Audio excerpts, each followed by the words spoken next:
Why are these instruments themselves so important to the biomanufacturing and pharma space?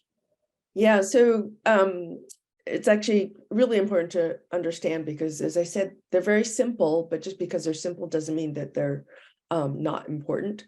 So let me use the analogy of sort of a bakery being a manufacturing site, similar to a drug manufacturing. So if you're making a cake or making a drug, you need to make sure you have a clean environment, right? Dirty environment, dirty air, all that dust, or maybe it's some sort of pathogen, a bacteria or something in the air that gets into your drug. So that's bad, obviously.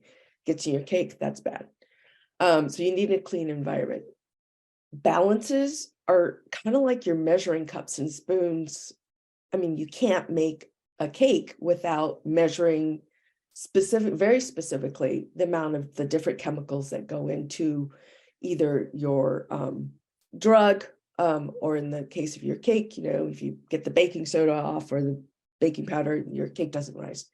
And then the hot plate stirrers are literally your mixing spoons, your mixer, and the heat for, say, like dissolving sugar or something like that in your cake.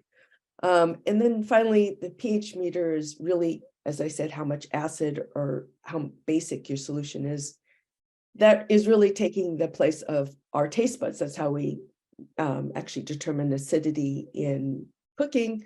You can't go around and taste these chemical solutions, obviously, in the drug manufacturing space. So that gives you a sense of how basic they are. They really are the underpinnings of the whole process, the whole drug manufacturing process. So the way you see this big five is as sort of the everyday building blocks or workhorses. I like that. Absolutely. Yeah. I mean, every lab has them, and every lab has multiple numbers of each of these types of instruments. They're just very common. Yeah. So if you're in the space or if you're a lab technician, you're super comfortable seeing these in different makes and models. Oh, absolutely. I mean, if you're a even as early as being an undergrad in a chemistry lab or biology lab, you will see these instruments.